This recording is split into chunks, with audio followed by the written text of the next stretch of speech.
Wonderful, wonderful Kay Mueller back. So grateful to be asked back again. Basically, good friend of Marion Schneider, and I've been preaching at Unity churches for about 15 years on and off, but mostly I'm a motivational speaker and a teacher. So today, if you don't mind, I'm going to be a teacher with flip charts. We okay with that today?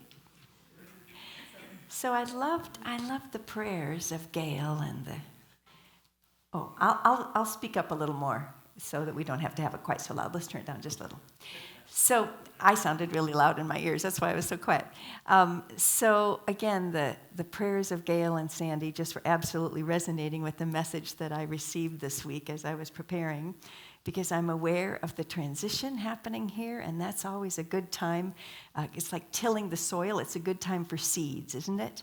New seeds to be planted and to see what Spirit has for us. So again, don't mind the flip chart. Let's have some fun. Eckhart Tolle, familiar with his name? Yes? Well, the guy used to be a professor. I think it was Harvard, but he was this really gangbuster, really professional, well-known professor until he had a breakthrough. And he really didn't want to live anymore. And so one day he woke up on the floor. He wasn't sure what happened the night before, but when he woke up, he heard this sound and said, "Oh my gosh, that sounds like angels." And he barely opened his eyes to squinting, and he said, "Oh my gosh, those rays of sun, I know, I must be in heaven."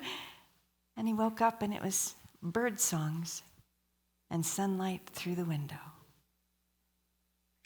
And in that one moment of bliss, everything he teaches in 3 or 4 books now, and to millions and millions of people around the world, came to him in that one moment, which was, oh, it's all available for me. Heaven, now. I just posted on my Facebook page, almost heaven, Blue Ridge Mountains, as I looked up at the Blue Ridge Mountains. But I wanted to put almost in parentheses, right? Because as it is in heaven, we really have everything now. So here's what happened to Eckhart Tolle. He decided to go around and speak. And one of the first places he decided to speak was a little town called Omaha, Nebraska. A good friend of mine said, "MK, you got to come to hear this guy. I know he's kind of weird and nobody knows about him, but you just got to come." So 14 of us spent 8 hours with Eckhart Tolle for $50.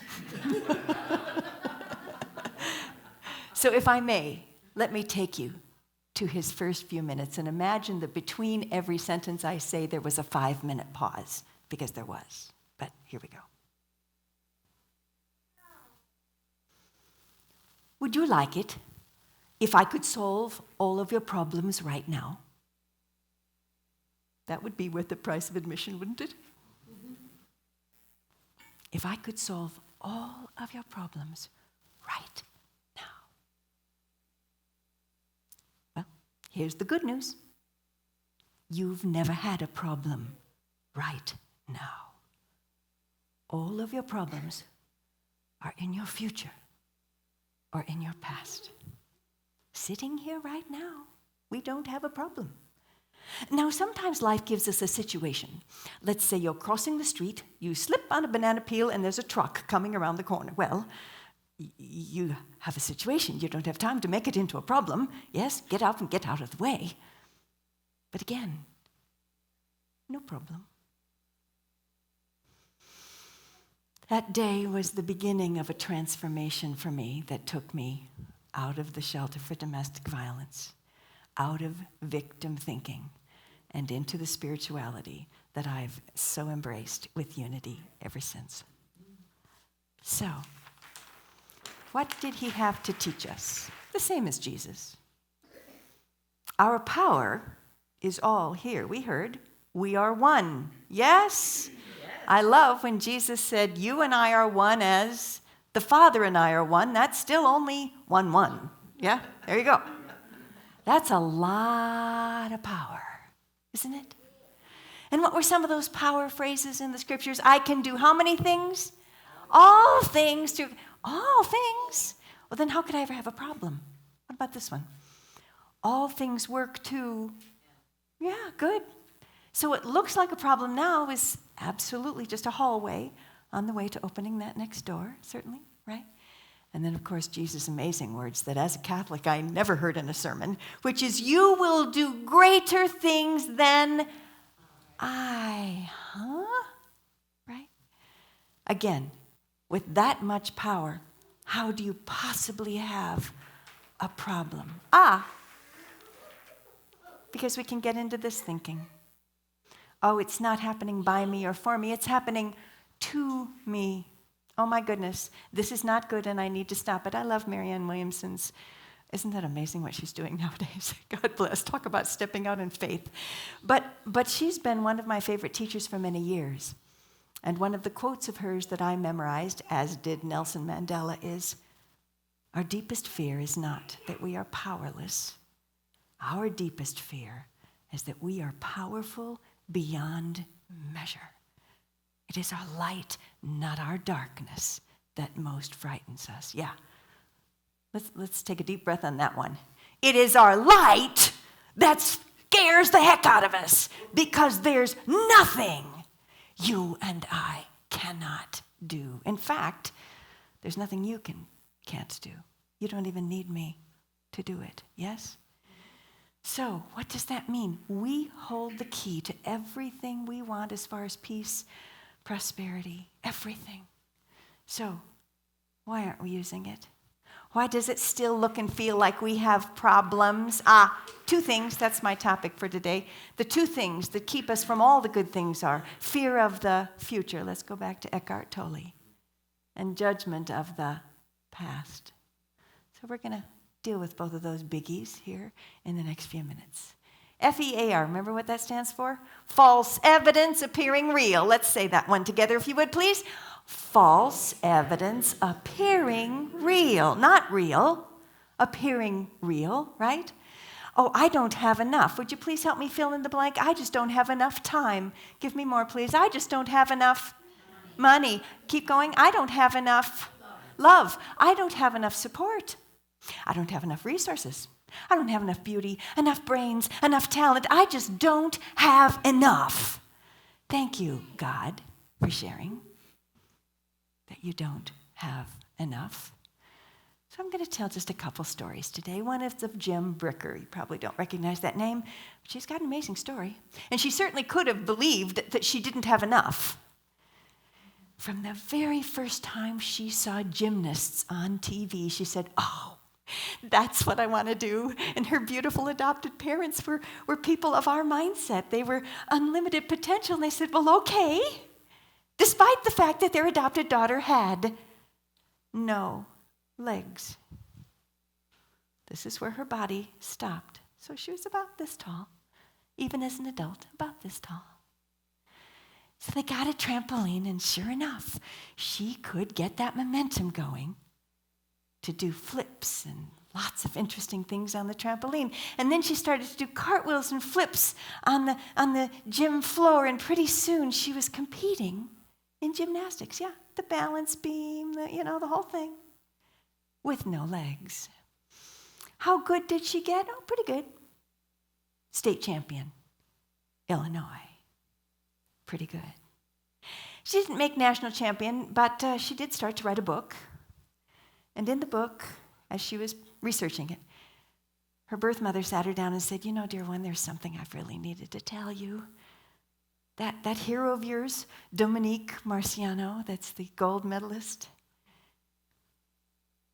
your birth family's last name was Marciano. And surely enough, they were birth sisters. And Jen went from not enoughness to a champion, an author, and reuniting with her birth sister. Isn't that glorious? Now, the second word you guys all said, in unison basically, was money, right? Oh, not enough money. Let's find out how many of these folks started life with no money. Now, what do I mean by no money? Everything from no indoor plumbing to homeless to getting kicked out of the mobile home park. Okay, we ready? Celine, Mark Wahlberg, Jim Carrey, Linda. Now you're going to tell me who is not. Some people on here are not. This is not true for. You guess which ones. Leonardo DiCaprio, J.K. Rowling, that's Harry Potter. Hilary Swank, Abe Lincoln, Tom Cruise, Ronald Reagan, Nicki Minaj, Kay Mueller, that's me, and Oprah. Which ones did not start life in severe poverty? Please. Let's go ahead and guess. Do, do, do, do, do, do, do. Ronald Reagan, good guess. Any other guesses? Come on, one more guess. Tom Cruise, great guess. The only person on here that didn't start their life in poverty was me. So think about how far they all came. Let's talk a little bit more about this one. Because if we can overcome our fear of, oh, but what if I run out of money? Then you're in that category. Okay? Not a bad group to be associated with. But it's not just fear of the future, it's also judgment of the what? Past. So let's see if these people had anything they could have judged themselves for. Oprah. You may know this story, but it's pretty amazing. Raised by her grandmother, I'm not remembering what happened to her parents. At 9, raped by her uncle. At 13, unwed mother. Baby died early in that baby's life. At 15, juvenile detention center. Kicked out because they didn't have enough beds. But that's how much trouble she was in. Anything there to judge ourselves about? What are you thinking? Right? And yet, when she was 16 and she won a national speech competition, they flew her out to Los Angeles and they said, well, you have a first day free.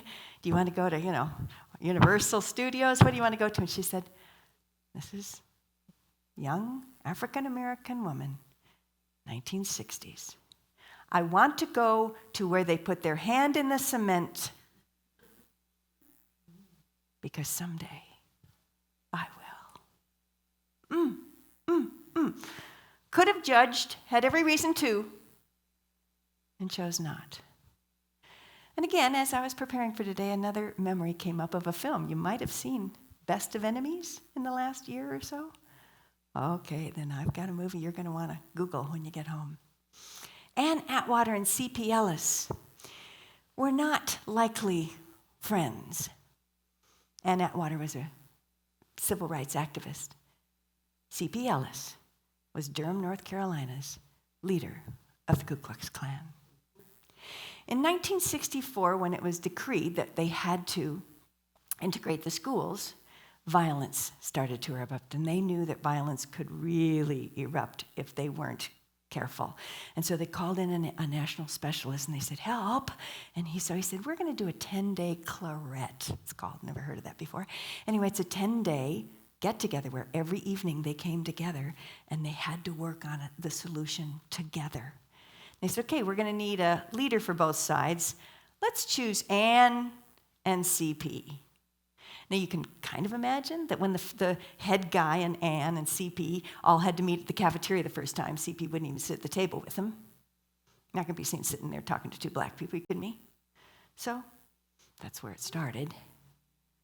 But the very first night where they got the entire community together, and of course sitting on both sides, there was a Ku Klux Klan display in the lobby.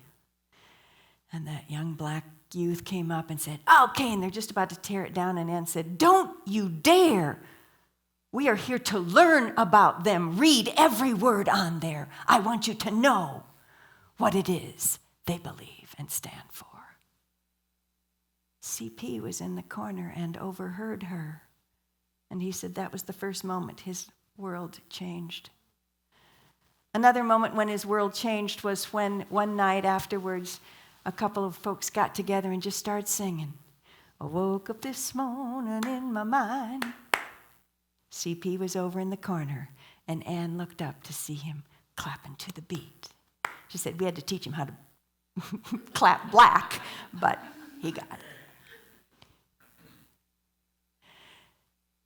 They've been best friends, I'm not remembering if they're still alive, for 30 years because the last day of the claret, he stood in front of the organization and said, if what we need to do for our young people requires me to rip up this card, then that's what I will do. So we say we have trouble forgiving folks. Think about Anne and CP, would you please? Best of enemies turned to best of friends. But I have a more personal one, and how I judged my father. In my 30s, remember I was in the shelter at 34, so I did a lot of therapy about my codependence and wanting to please people and not being able to please people and being so miserable and almost putting my life in danger in order to please people. And in that journey, I reflected on some things that happened with my dad, one of which was this: you stop crying, I'm going to give something to cry about. Might recognize that phrase? It was pretty common growing up in the 50s and 60s.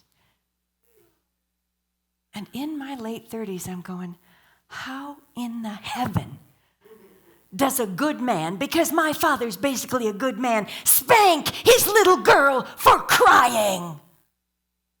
What kind of an ogre monster would do that to a little girl? And I got angry. Is anger okay? Just curious. Anger okay? Yes or no? Yes. You think anger's okay? Like Jesus cleared the temple. I figure good enough for him, good enough for me, right? Because I've never cleared a temple.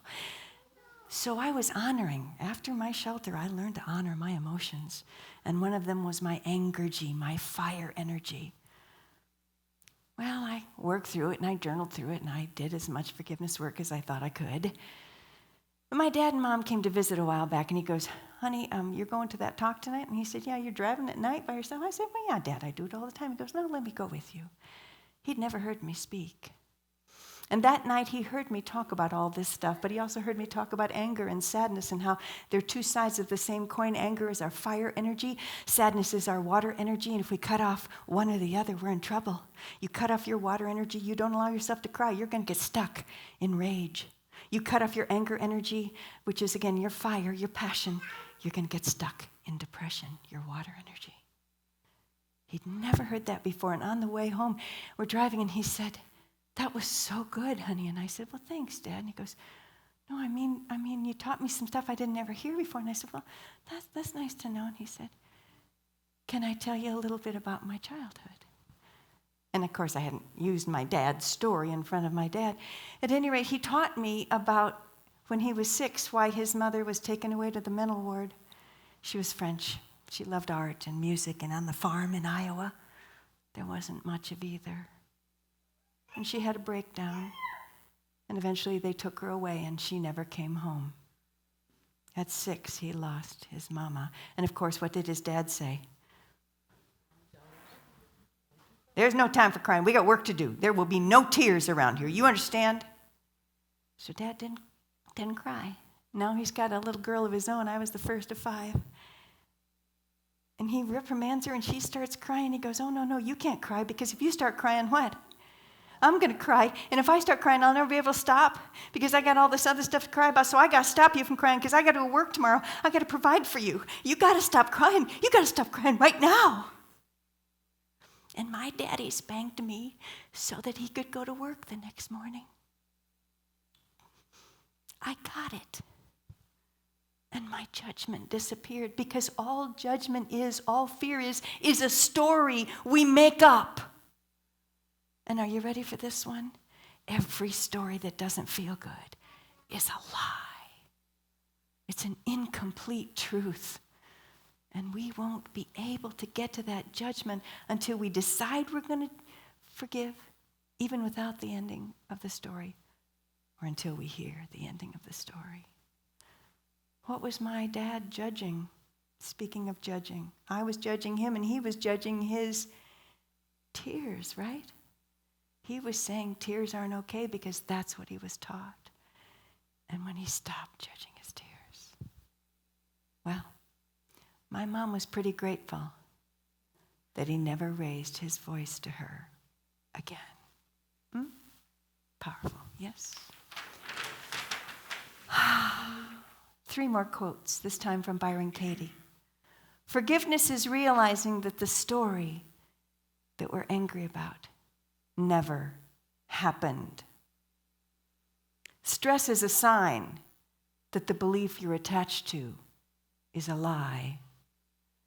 And it is not the problem that causes your suffering. It is your story about the problem. Isn't that powerful? So, 2 more little ones to finish up here. Mutual of Omaha, might have heard of that insurance company. I used to be their spokesman. I used to do a lot of TV commercials. And one day they asked me to go up to his office, he was gone, and do a little commercial about Mutual of Omaha with, the view from his office. And as I was preparing, and the lights and the sound were being set, I looked up over his doorway, and there were 3 words: be here now. This man who had so much power had learned out of everything, and there were so many books in his office, but out of all of it, the 3 words meant the most to him was get out of the past, get out of the future, and just be here now. Which reminded me of one of my favorite scenes in The Wizard of Oz. You know what I love about Dorothy? She's coachable. Okay? So let's review. I might have shared this last time. When I was in the shelter for domestic violence, there were 7 of us, and we were all told the same thing. You may not talk about him for the next 4 weeks. You may not so much as mention his name. Except that every time the counselor walked out of the room, what did the other 6 do? They talked about their exes and their boyfriends and their husbands, right? I'd say, you guys, oh, come on, goody two-shoes. How many went back to domestic violence, please? 6. Dorothy was coachable. When she said, follow the yellow brick road, remember it goes in a circle? Couldn't she have cut across? Come on, just cut. You can see it, just cut across. There's no cutting across in spirituality, is there? It's be here now in this moment, and this moment, and this moment, and feel your feelings, and trust, and know that all things work to good in this moment. It's all okay. And so I love at the end, my favorite line was by the Scarecrow. You might remember that she tries to get on the balloon to take her home, and she misses the balloon. She goes, oh, I'm a victim. There's nothing I can do. I'm so hopeless and helpless. And who comes along? Ring, Glinda, right? She says, oh, all you have to do is click your little heels, say this little phrase, and you'll be home in no time. To which the Scarecrow says, excuse me, if it was that easy, why didn't you tell her a long time ago? And here's the line. Because she wouldn't have believed me. Are we ready to believe, dear friends? Are we finally ready to believe? Yes. Be here now. We are one with the one. Thank you, dear hearts. Blessings.